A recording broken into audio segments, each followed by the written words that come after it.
We are live. Welcome. Hello and welcome. My name is Luke. It's great to have you here. If you haven't already done so, I know you only have a few seconds, but some people are really on it. If you haven't already done so, I would appreciate if you could hit the like button to support the channel. If you want to see future videos, don't forget to subscribe, and also check out my full courses in the links in the description. In this live class, I'm going to be answering some questions, but in two different forms, depending on what happens. We're going to try a live call-in. That means if you want to join and talk live, briefly, if you have a question you'd like to ask in person, meaning you want to actually speak your question, then you'll have a chance to do that. We're going to spend a little time doing that, more of like the regular Q&A we do, except asking in person, asking face to face. You know what I mean. Let's see, what else? Well, we'll of course be answering regular Q&A questions as I usually do. I hope you're all having a good Friday. If you're watching this after Friday, well, that's okay. But to catch these live, make sure you're subscribed. If you want to interact and ask questions and that sort of thing, make sure you are subscribed. Also, some of you miss these and you want to watch them later, or you don't have time to watch the whole thing. I get it. So I do post all of the questions asked on a separate channel, and if you would like, you can follow that channel. If you go to the main page of the Cloud English YouTube channel and you click on recommended channels, you'll see English Lessons by Cloud English. That one has all of the clips, and there's a new one posted every single day. So if you want to follow that channel, you can. If you miss the live streams sometimes and you want to catch up on those questions, subscribe there. Okay, so that's the housekeeping out of the way. What else do we have going on? Well,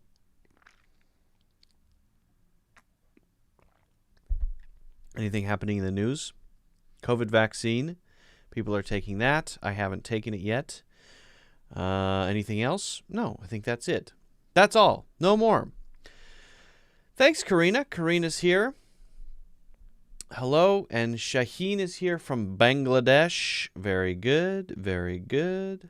Glad to see it. Happy to see it. Fantastic. I'm just going to quickly update the thumbnail. Let me do that. That's what I need to do. Give me 1 second while I update this quickly.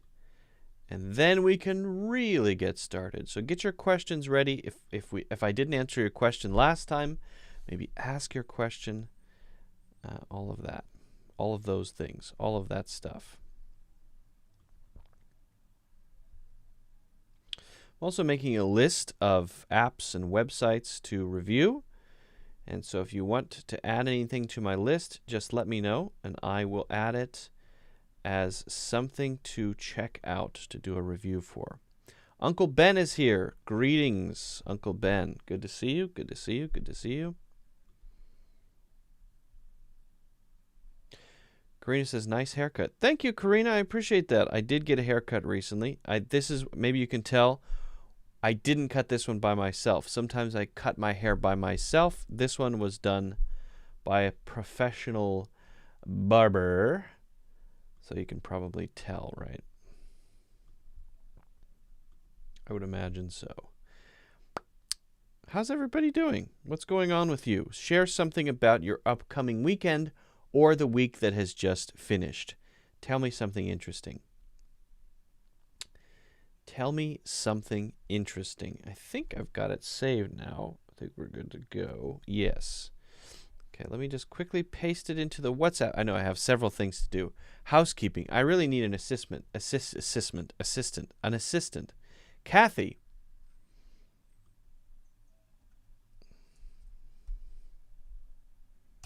Okay, we are live. live.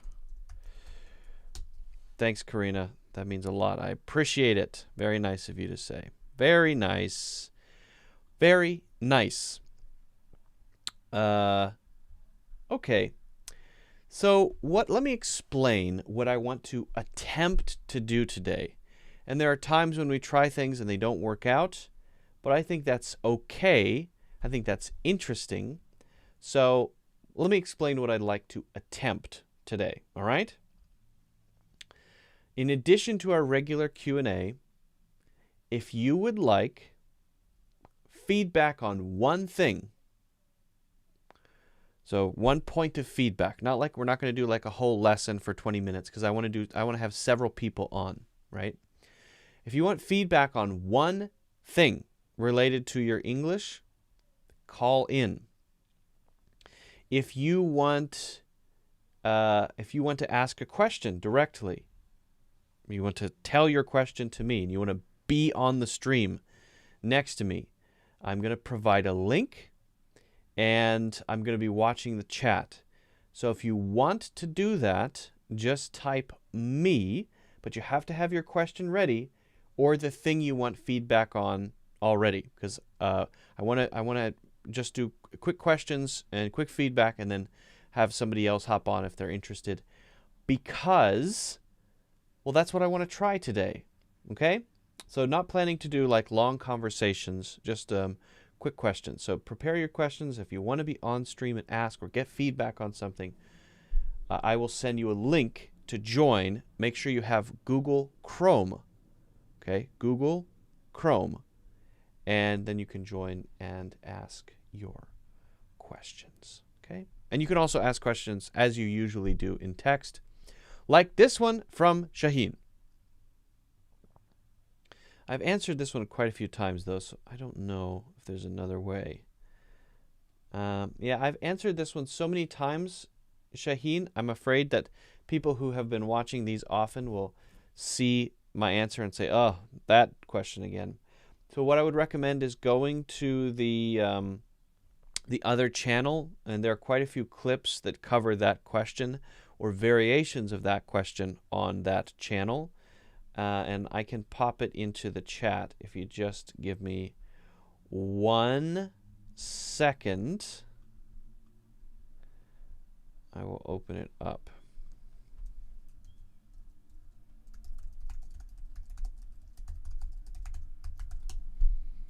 Sorry about the noise. There are a lot of airplanes flying by today. It's weird. Hello, RB. Greetings.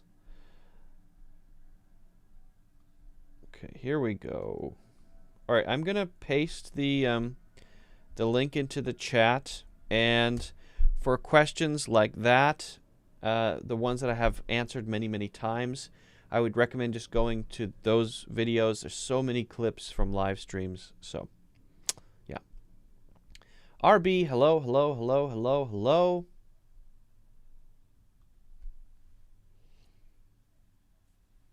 Thank you for joining. Greetings. Greetings, greetings. Good to see you. Good to see everybody. All right.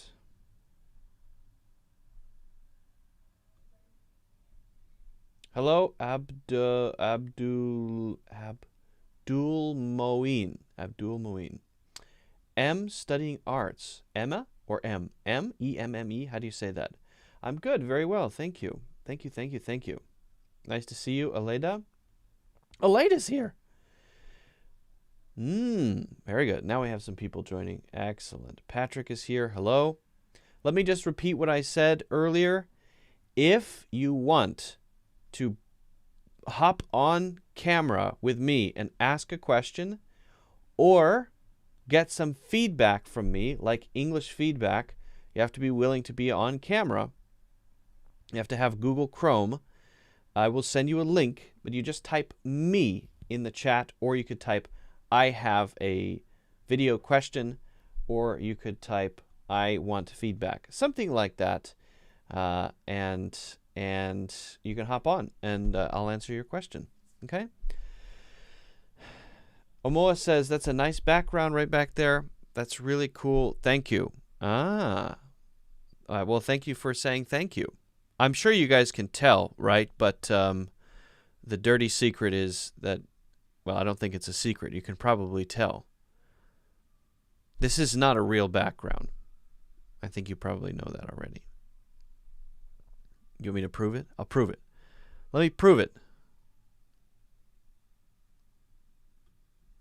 I don't know why I didn't feel like using my regular background today. For some reason, we've got a white wall. That's not very interesting.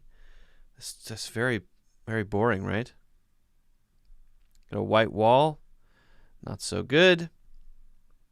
The beach? That's not very good. I don't like the sun.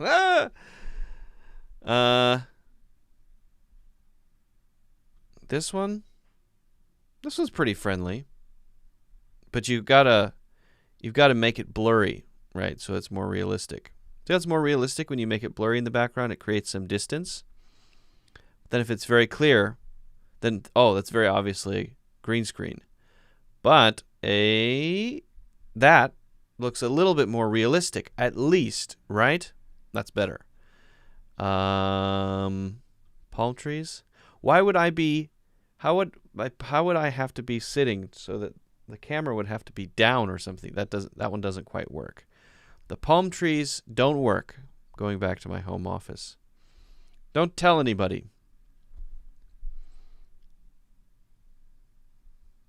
You'd rather see my house? I mean, I usually have a real physical background behind me, but today, I don't know why. I just felt like using a green screen. I don't know why.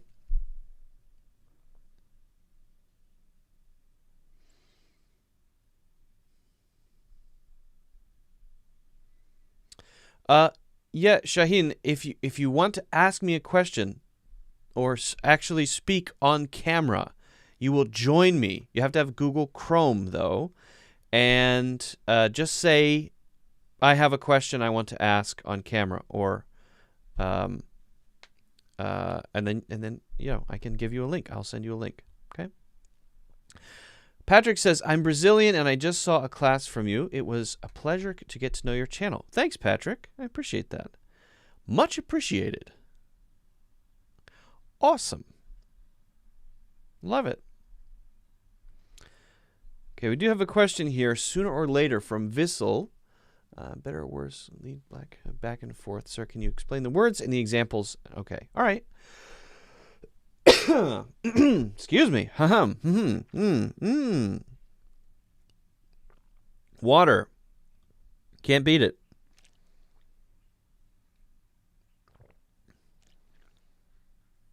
Well, I can't promise, RB, that I will be doing this again. This is experimental. I'm just trying it out. Could be a terrible disaster. And if it is, I won't do it again. So this may be the one and only time.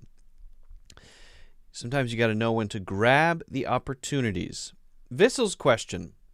Vissel says, sooner or later, better or worse. Load and clear back and forth. I think that means loud and clear back and forth. Sir, can you explain these words in examples? And are there any other words like this? Yes, there are a billion other words like this. So I'm going to skip that part of the question because we would be here all day. But I will explain each of these quickly. If someone says sooner or later, that is similar to saying eventually. An example would be, sooner or later, the snow will melt. Now, why would I say sooner or later the snow will melt? Well, I don't know exactly when it's going to happen. So I say sooner or later. If I know when something is going to happen, I have a deadline, I have a clear date, a picture in my mind about exactly when, then I won't say sooner or later. I use sooner or later to be imprecise, to be less precise. And maybe I care when it happens, maybe I don't. But it's like saying, well, eventually, but I don't know. Right? Sooner or later, you're going to have to call. That means this call, whatever it's about, is important, and it has to happen. So maybe you should just do it now, because it needs to happen at some point. Sooner or later, you're going to have to call. So maybe you should just call, right? Don't avoid it. So we can use it for that sort of situation too. Better or worse is this is a little more complicated because you could just be comparing two things. This thing's better, that thing's worse, right? But we sometimes use better or worse as a kind of phrase for better or worse, meaning we don't know what the result is going to be. For better or worse, we decided to leave our home and travel abroad for 2 years. You could say that. You also hear this in wedding vows. So, I think it's for better or for worse, for richer or for poorer, in sickness and in health, till death do us part. These are wedding vows. And the for better or for worse,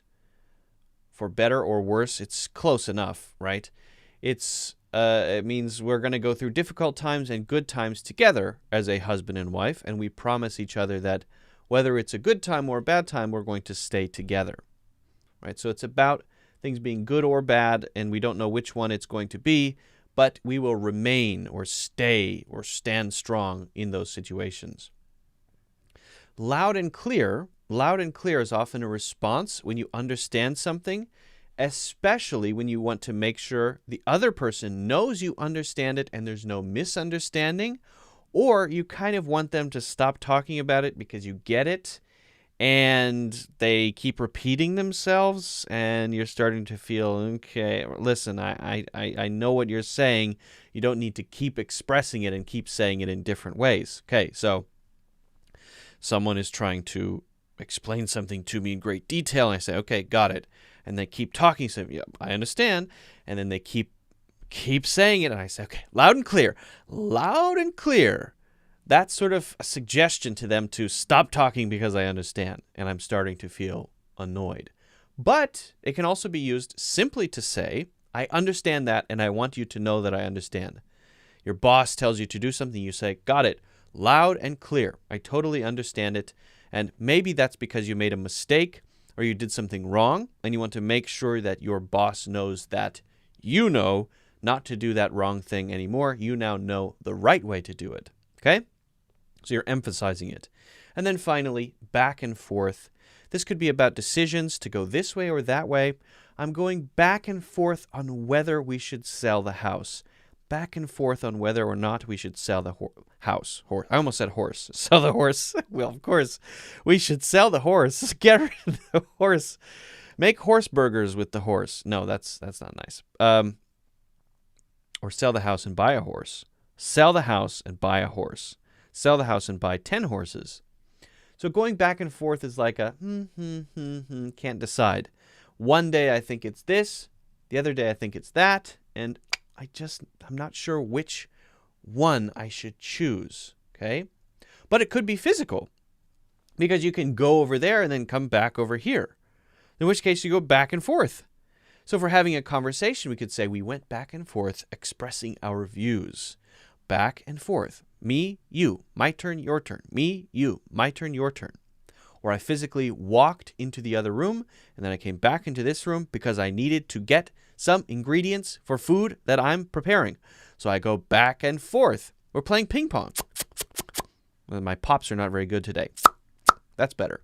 We're playing ping pong. And the ball is going back and forth. So that's the idea. Of course, there are many other expressions that are similar to these, but again, if I went through all of those, or many of them, it would take us all day, if not all month or year. So, Vissel, I hope that answers your question. Guys, if you haven't already done so, make sure you hit the like button. Also, don't forget to subscribe and check out my full courses in the links in the description. All right. Good question from Vissel. Always good questions from Vissel.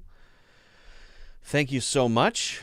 Amar, do you want to ask your question in text, or do you want to actually ask it interactively? Do you want to call in? Do you want to call in? Is there any new methods for speaking English for free? There are quite a few things you can use to speak English for free, yeah. Much appreciated, Vissel. I was watching a true crime documentary the other day, and the detective said, okay, that's a good question. I'm trying to get to that one. What does simp mean? This is a great question. I have to answer this. I have to answer this.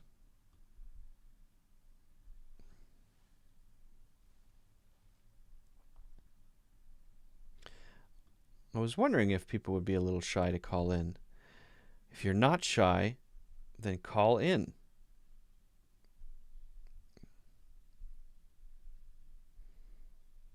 Okay.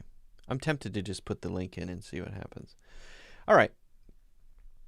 So Mobin VR says, I have a question. What does simp mean? You may have seen this around on the internet a lot, and I love this question.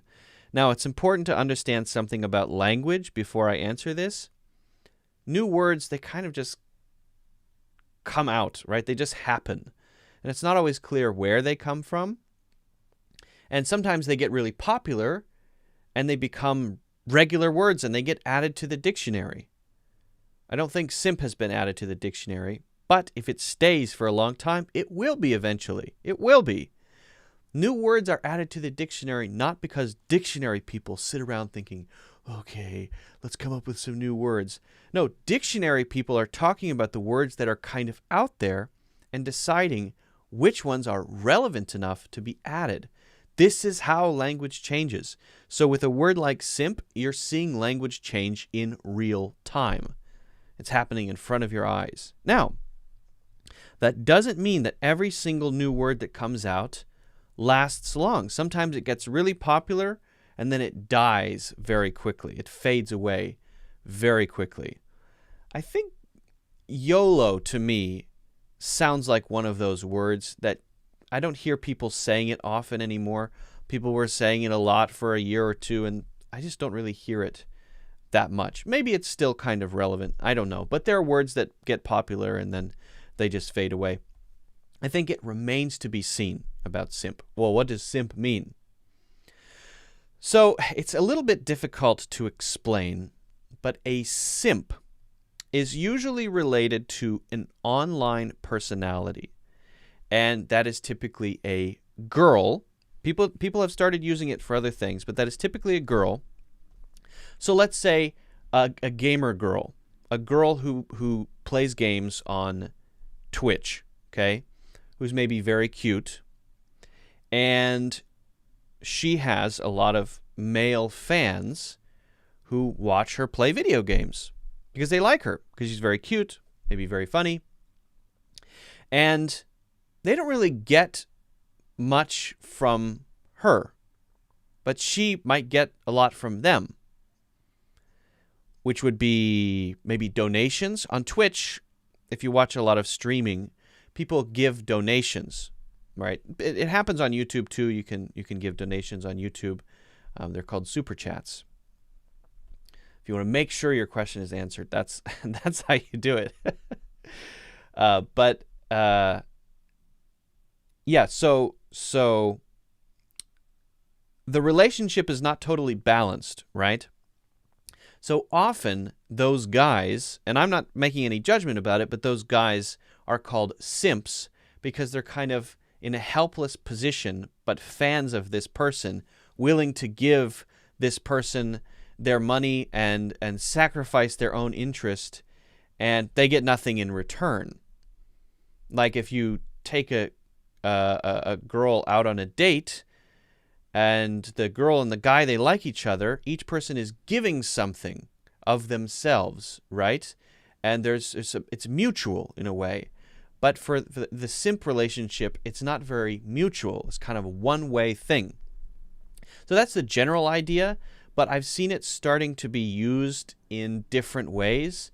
So someone will say, I simp for you, or I am a simp for this person. It's almost like I will defend you no matter what. I'm your loyal follower. I will give up my own interest in support of you. I'm a big fan of you. I'm sort of lower than you in a way, and I hold you up high in a high position. And if anyone says anything bad about you, I will defend you and I will say, how dare you say bad things about my favorite person? And sometimes it has a kind of cute, adorable feeling to it, being a simp. And sometimes it has a kind of negative connotation of, what are you doing with your life? Sort of, why don't you have other interests that are a little more productive sort of feeling? Again, no judgment from me, but that's, and this also is the language is taking shape. So it's used by different people in slightly different ways. It's kind of forming in front of our eyes. So all we can do is give a general sense for what it kind of means. I would recommend, my recommendation is check out a streamer called Code Miko. And she uses the word a lot, and I think she uses it in the correct way or an interesting way. And her videos on YouTube and her streams are very interesting. What she's doing is extremely cool. I'm not saying I'm a simp for Code Miko, but what she's doing is very cool. I really respect what she's doing. Okay, so that, I hope, answers your question. Mobin, guys, if you haven't done so already, don't forget to hit the like button.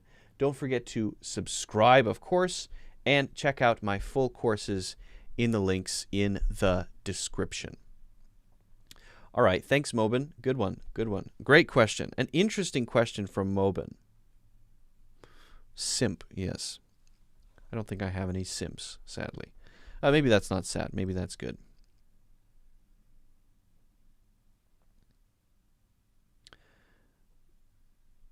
What does ego stand for? That's a good question, too. I like that one, too. Please describe the difference between look, watch, see. I've definitely talked about that one in another video. You know what I'm going to do, though? I'm going to just paste the interview link into the YouTube chat. And if you have a question and you want to join to ask your question or to get feedback on something specifically, you can just click on it and join. If I'm in the middle of answering a question, though, you might have to wait a little bit. Mobin, check out Code Miko. I think you can get a better sense from it. There are some other famous sort of gamer girls out there.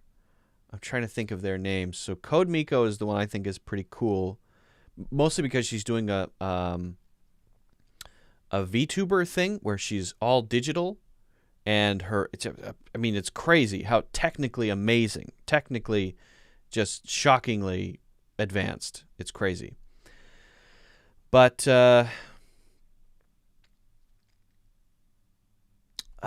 what is her name?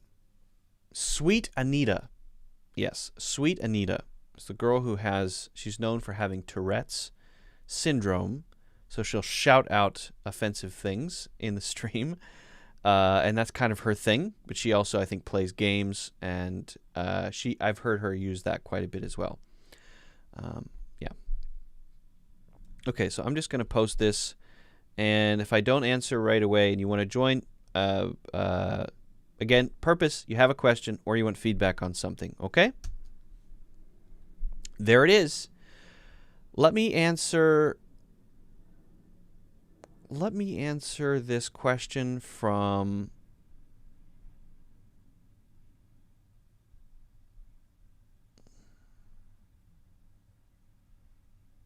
Amar's got a good question too. Let me answer this question from Amar, and then I did see another good question somewhere else. I was okay, Amar says, I was watching a true crime documentary the other day, and the detective said about one of the victims expired instead of passed away or died. I've never heard this word before in this context, or I've never heard this word in this context before. Okay, so to pass away is, as we know, to die. It's more polite than saying he died. Okay, we know that, right? But when would we use expired? Well, it could be just another way to say died, right? You'll see in some very formal situations, literary, that someone expired, right? And it's often literary, it's often formal. So sometimes then people use it in a slightly humorous way. they want to kind of make a joke of someone dying, so they'll say, and he expired soon after. But usually that's to express humor. So you wouldn't use the word expire if you're trying to show sympathy to someone who's had a loved one pass away. If someone said, oh, I lost my great aunt Matilda this week, and I would say, oh, so how did she expire?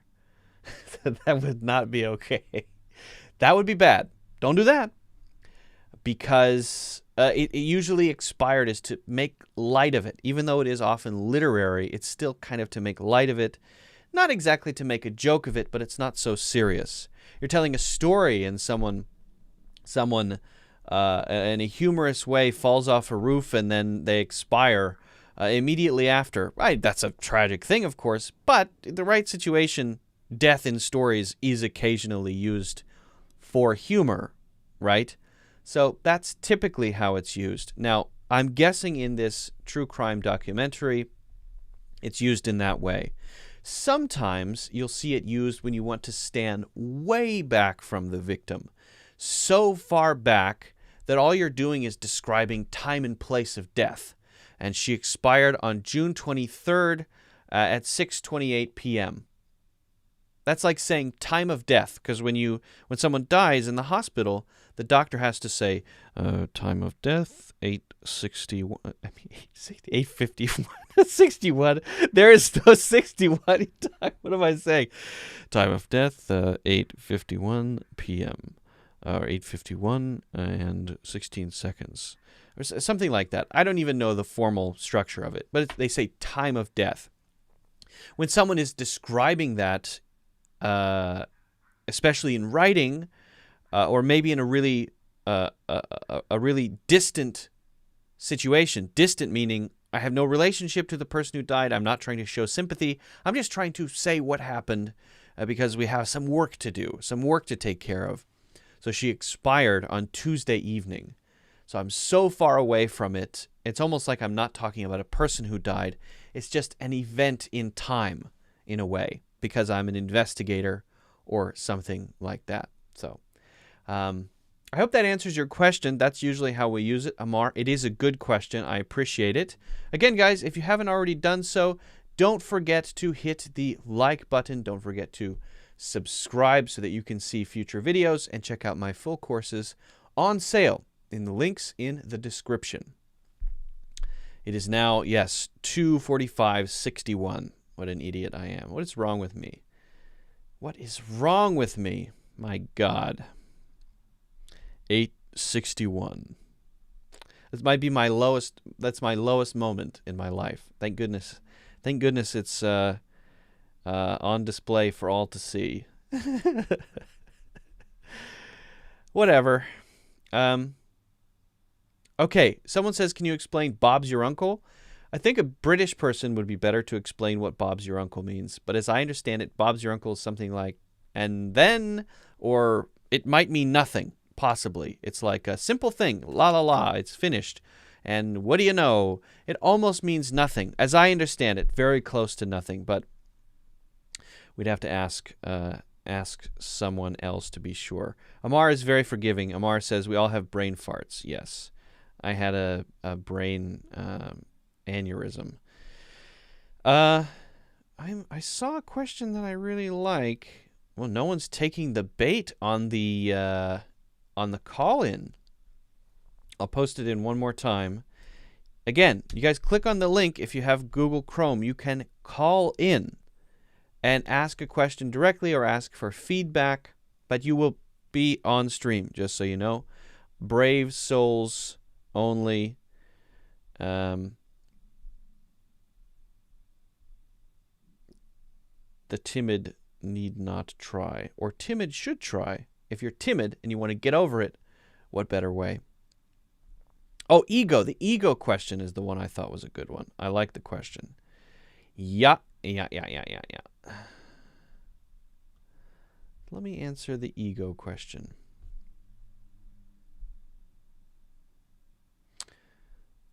Karina says, there's nothing wrong with you. It's Friday. That's fair. I think I appreciate I appreciate you guys defending my brain. That means a lot to me. Oh God, it's 8:61. I work 8 days a week. It's rough.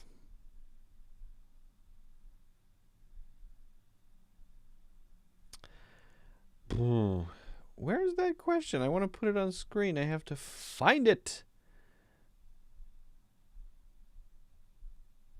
The ego question. Oh yeah, I can search now. Ego. There it is. Oh, that makes life a lot easier. My God.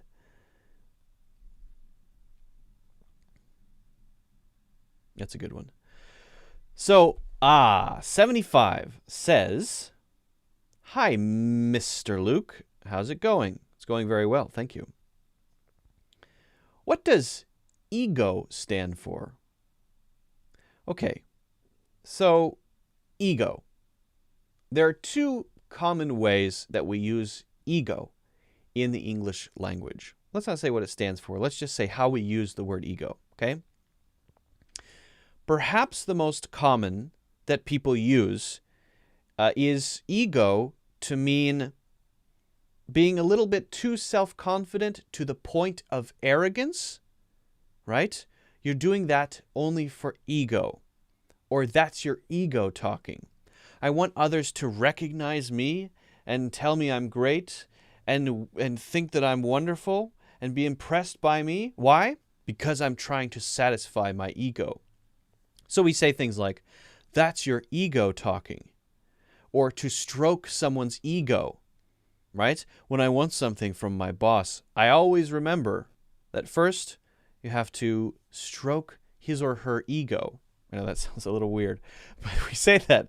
To stroke someone's ego is like to pet them. Say, oh, you're very smart and wonderful. And then they think, oh, yes. And they feel very good about that. And you say, I need $30,000 for this. Or I want a raise. Then you ask what you want to ask after you stroke their ego. So we use it that way. Not so much selfishness, but a little bit too much, let's say, self-confidence to the point of arrogance. That would be the common way it's used. But it refers to a psychological concept that was developed by Sigmund Freud. So in Freud's system, there are three parts to the self or the person. You have the id, the ego, and the superego. And I'm not saying it's right. I mean, not my favorite way to explain a human being. I like Jung better. But okay, so the id, is sort of the primitive self, the instinctual self, the part of yourself that is driven by your instincts only, right? The animal part, let's say. Then your ego is your higher mind, your higher self, the one that sees you as you. I'm me. I see me as me.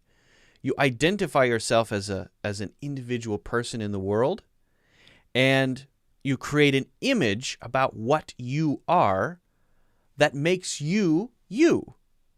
So you can see how there's a connection there. What makes me me is what people think of me. So you can see how there's a connection between how we use it to mean something like arrogance to the psychological meaning of the part of us, the part of an individual, which sees itself as itself, right?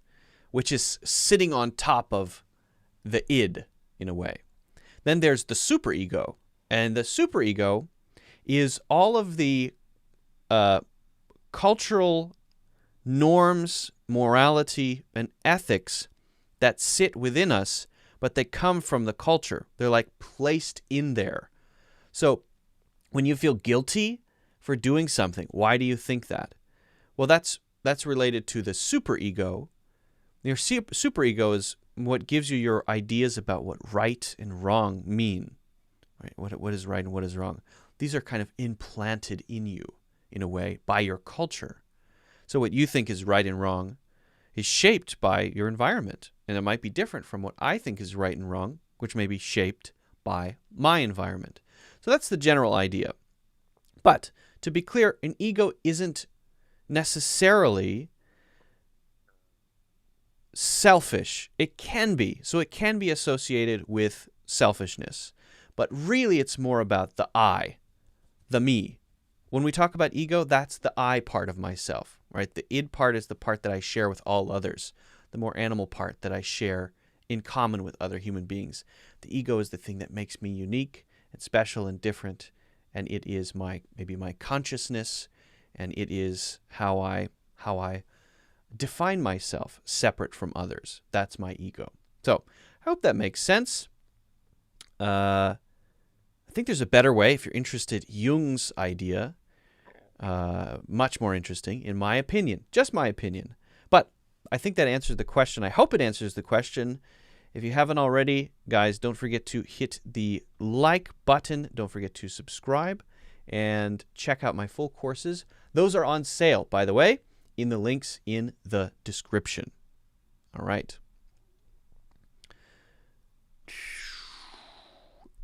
Non-native person uses wrong prepositions. Does it sound weird to natives? It's usually not a big deal. Sometimes prepositions, if they cause misunderstandings, can lead to problems, but yeah, usually not a huge deal if you use of instead of to and you make a mistake. It's not the end of the world, right? But, I mean, it's a common problem that a lot of people face and deal with using prepositions correctly and naturally. I have a whole course coming out about that. It's very long. It's all about prepositions. It's only prepositions, and I'm very excited to share it with you guys soon, I hope. Nihat says, hey, Luke, how are you doing, pal? I'm doing very well, Nihat. How are you?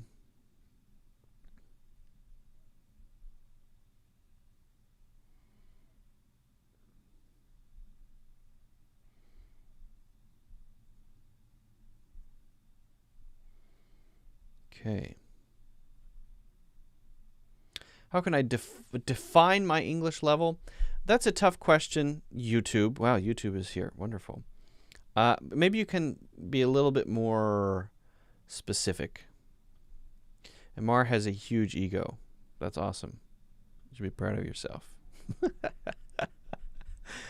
That's funny. Nahat says, I like your background. Thanks, Nahat. Jeet is here. Hello, Jeet. Welcome. Welcome, welcome, welcome.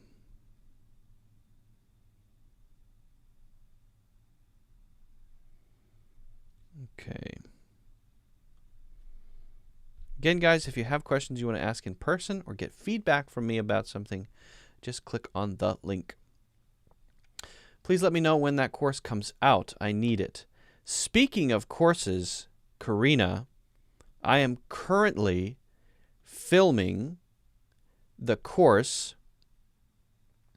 that you helped me with. So Karina helped me out with a bunch of emails that we could use as examples that then I took and I made adjustments to make them very realistic. It was a great starting point for me to have a basis of something very real so that I didn't have to always just make up a bunch of situations. A lot of them are based on Karina's emails. So I'm actually filming that course right now. The course is going to cover a wide range of situations for professional emails. And I am currently filming it. In fact, after this, I'm going to eat something, and then I'm going to get back to filming. Yeah, that one should be done filming in maybe 2 weeks. That's my hope. What is my favorite uncommon word? Oh, this is a good question. It's tough to choose one, though, right? I'm going to make sure I got the spelling right.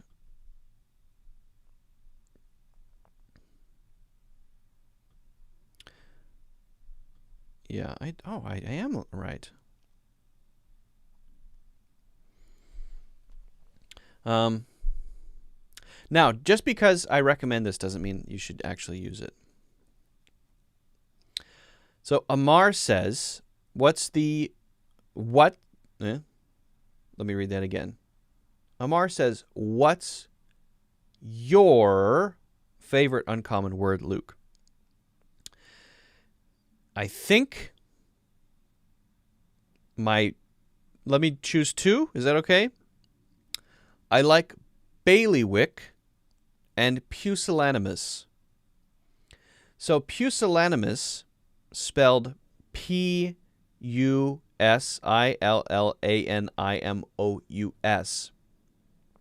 is like cowardly. And you would use pusillanimous in the way that you would use cowardly, right? So if I weren't so pusillanimous, I would say what I really think. Okay. Now, do people actually use that? No, it's uncommon. People don't use it. I never use it. But I like to know it. I like that it exists. That sounds cool. There are a lot of words like that. So just because you know a word doesn't necessarily mean that you should use it. I know lots of words that I don't use ever. So you have to be aware of which kind of words represent you and fit your style of communication, right? So does that mean it's a waste of time to learn a word like pusillanimous? Not necessarily. It might help you to learn faster if you're reading something, to understand what you're reading better if you see it. But then again, even in reading, a word like pusillanimous is going to be extremely uncommon. I think I've seen it once or twice in my entire life written down, right? So I'm not recommending that you learn pusillanimous at all. What about bailiwick? Well, I mean, a bailiwick is perhaps a little bit more common. That one is spelled, I think there are two different spellings, but Bailiwick. And if someone says, I enjoy being out on my own little bailiwick, it's like I have my own separate thing that is special to me, and I don't need to worry too much about others. And you don't need to worry about me. Don't bother with me. It's like being on my own little island. I have my own little area of knowledge and my own little area with my community and my friends. I enjoy my little bailiwick of the world, and it's not common at all. Not common at all, in fact. So those are two words I like. Let me know what words you like. If you find some interesting words, I would like to hear about them.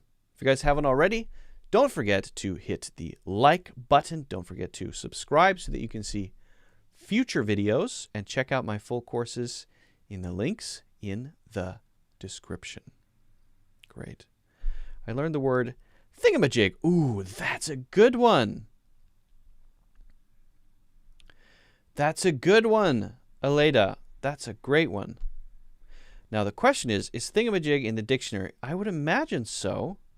Let me search the dictionary.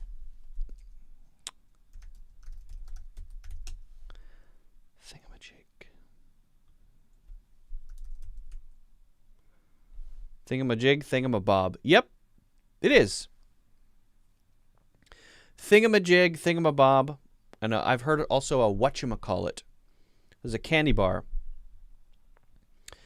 Yeah, be aware of these things. These things come up. To what extent are they words? So, Aleda learned the word recently, thingamajig, and never heard it before. And you'll hear people say it, but you won't see it written down. Some of these things are more oral. They are usually spoken, used in casual conversation rather than written. And you could have thingamajig, and you could have thingamabob, and both of those are in the dictionary. And they're just made up words that became words. That's how it happens. I mean, that's really how it happens. People have the idea that there's some people at the top making up words, and that was true at some point.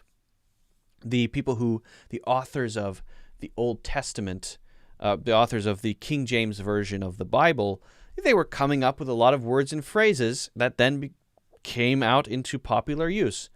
But where did they get those? Well, they were kind of out there, right? So there's a very fuzzy process when it comes to new words that get added to the dictionary. And thingamajig and thingamabob are two perfect examples of those sort of natural things that people just say, what's that thingamajig? And someone heard that and goes, oh, I like that. And then they start to say it, and then it eventually ends up in the dictionary. And that's how everything changes. Now, there's a candy bar called a whatchamacallit. Now, whatchamacallit by itself is a word. It's similar to thingamajig. It serves the same function as a thingamajig. And I guess because someone really liked the word, they thought it would be interesting to have a candy bar that had a similar sort of name. And so this candy bar, a whatchamacallit, usually would be used when thingamajig, thingamabob, whatchamacallit, when we don't know exactly what it is. I can't remember the exact name for that thing. So I'm just going to say that thing. You know that thing, right? That thing. Well, instead of saying that thing, I'll say thingamajig, thingamabob, whatchamacallit. So it's kind of funny then when you say, I'm going to go to the store and get a whatchamacallit. Because then people feel confused. Wait. You mean you're going to get a thing that you don't know the name of? I'm going to go to the store and get a whatchamacallit. You don't know the name of the thing you want? Yeah, right. So that's why I said whatchamacallit. But I could then go to the store and get a whatchamacallit, and then I come back and there it is. I have the candy bar called the whatchamacallit. So which one is it? You probably have to just pay attention to the context. If I say it with certainty and resoluteness, and we're talking about candy, then it's probably the candy bar. But if I say that thing, that whatchamacallit, then you probably know I'm going to get something that I don't know the name of. So this is a good one to bring up. Aleda, very nice. Guys, if you haven't already done so, don't forget to hit the like button. Of course, subscribe. Check out my full courses in the links in the description as well. Okay. Troglodyte. Ooh, okay, we're coming up with some good words here. I love troglodyte. That's awesome. Troglodyte is an awesome word. In English, there are a million words, and 900,000 the average person. More than 900,000. It's like 950,000. No. Yes, about 950,000. I mean, it's probably more. Many more. There's so many words in the English language. I think the average person, fairly well-educated person, knows around 35,000 words, something like that, maybe 40. I'm sometimes not sure whether the articles such as the should be used before a noun word. Are there any rules about this? That would be, I think, a good topic. Ligang, that would be, I think, a good topic for a full video. So there are some things to say about that, like using and the. The is a definite article, and you would use it if there's a specific thing. And is a general one, right? And if you want to be even more general and it's not one, then you wouldn't use any article. So that's a general idea, but I don't know if I can give a complete answer. That might be a topic to prepare for in the future. I mean, I can just try to give a general idea if that's okay, but it's not going to be a perfect, detailed description. Li Gang He says, I am sometimes not sure whether the articles, such as the, and, should not be used before a noun. Are there any general rules? So if I say a general category, like I say, I love hamburgers. Actually, I don't. I could say that. I love cats. I hate ice cream. I need ideas. Right? We want Chinese food. Okay. Why am I not saying and the in front of it? Well, I'm talking about a general category, aren't I? Chinese food, that's a category of food. It's quite broad. I'm not talking about any specific Chinese food. I'm just talking about a general category. If I love cats, that's plural, but that is the name for the general category of the thing that I like. I'm not talking about any cat. I'm not talking about that cat or that cat, just in general. I'm not a huge dog fan. Actually, I like dogs pretty well. But I could say, I love cats. I love cats. And that would be a normal thing to say. But you wouldn't say, I love the cats. I love a cat. Probably. So then you have to ask the question, when would I use and the? Well, if I take cats, just as an example, I'm going to get a cat. I'm going to get a cat. What have I done then? Well, before I was talking about a category, but now I'm not talking about a category. Now I'm talking about one thing. Which one, though? Is it specific? Is it a specific thing? No, I haven't got it yet. So there may be 1 billion cats in the world, and one of them will be mine. So I'm going to get a cat. I need a hug. I want a coffee. This is a rough sketch, but the general idea is that there is one I want, but I don't know which one it is. One of infinity. One among that category. Okay. Then when would I use the instead of a? This is when I know what the specific thing is. So if I say the cat, then I might add some detail. The cat I got turned out to be crazy. Or do you remember the pizza we ate last week? Now, that means that we only ate pizza once last week because I said the pizza we ate. So if we ate pizza 2 different times last week, then you might say which time. But if I say if we ate pizza twice, then do you remember the pizza that we ate on Tuesday? The pizza we ate on Tuesday. So that's making it even more specific. I'm pointing to specific pizza that we ate, a specific cat, right? But now we also have different types of things called determiners, which tell us which thing we're talking about in relation to ourselves. So that's where we get into things like possessives, like my cat, right? Our dog, our pizza that we bought, her daughter, their friend, right? So that's similar to using the. It's similar to using the in a way, but it's connecting it to a specific person. That is a possessive. So her dog is connecting the dog to her instead of just saying the dog. So the dog is specific. Which dog? That one there. The dog over there. The dog on the floor. The dog eating the newspaper. The dog chasing me around the neighborhood. Her dog. Now I know it's the dog that is hers. The dog that belongs to her. So we could say that the and my and her and their, those are similar in a lot of ways. Is a bit different because it doesn't connect it to any person usually, unless it's in the description. And what it does instead is it separates one from the category. So we can see it sort of from big to small. Without the article, we're sort of at the biggest possible scale. We're talking about the category, the general thing, the plural, pizza, cats, ice cream, dreams, hugs, husbands, whatever, everything. Then we have a more specific one, which is any one of those in the category. So a dog, a cat, a slice of pizza, a hug, a husband. I need a husband. It doesn't matter. Well, you go through a selection process. Okay, but you know what I mean there. Then we go more specific. We're now more narrow. Now, we probably wouldn't say the husband unless we're telling a story.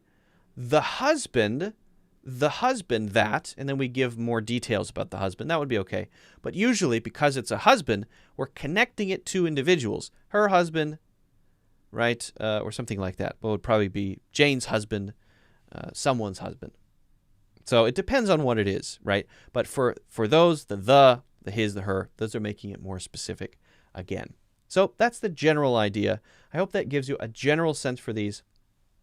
The way to really understand this is to look at more examples, way more examples, to get a deep understanding of how these work.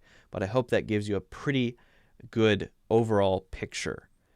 If you haven't already done so, don't forget to hit the like button and subscribe to see future videos, and check out my full courses in the links in the description. All right. I love sweets, says Jeet, especially a chocolate. The Milky Bar is my favorite. Ooh, yeah. Do you mean Milky Bar or Milky Way? Because Milky Ways are delicious. Referring to something we both talked about before, we both know what we're referring to. Yes. Right. That's very good. That's excellent. Fantastic.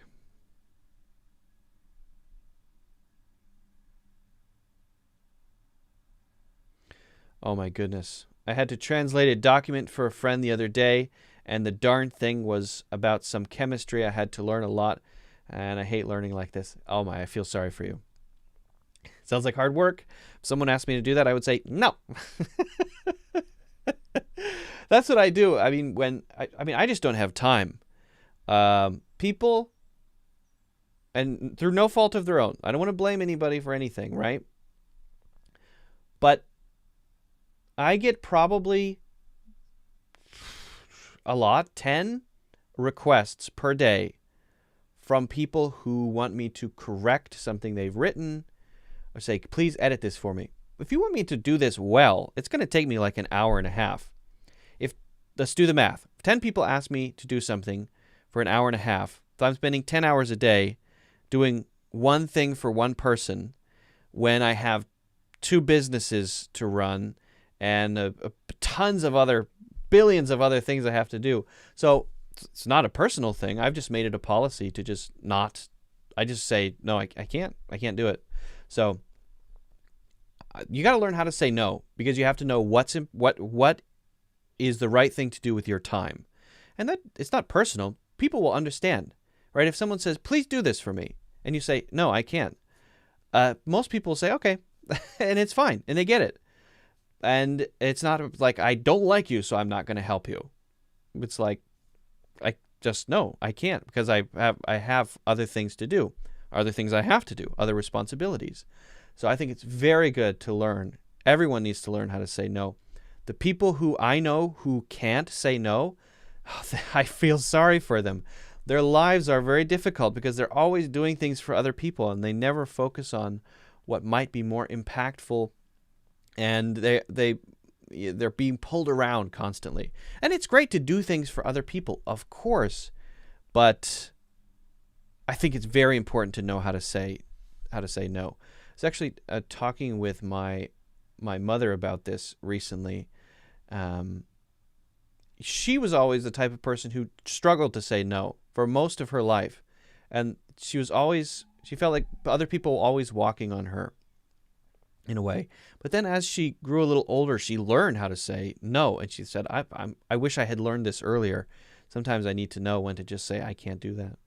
I think it's quite useful. Borka says, I'm thinking of buying your Master Native English Speaking Skills course. Cannot figure out if I'm able to download it after purchasing. Could you let me know, please? You can. It depends on where, but like if you, yes.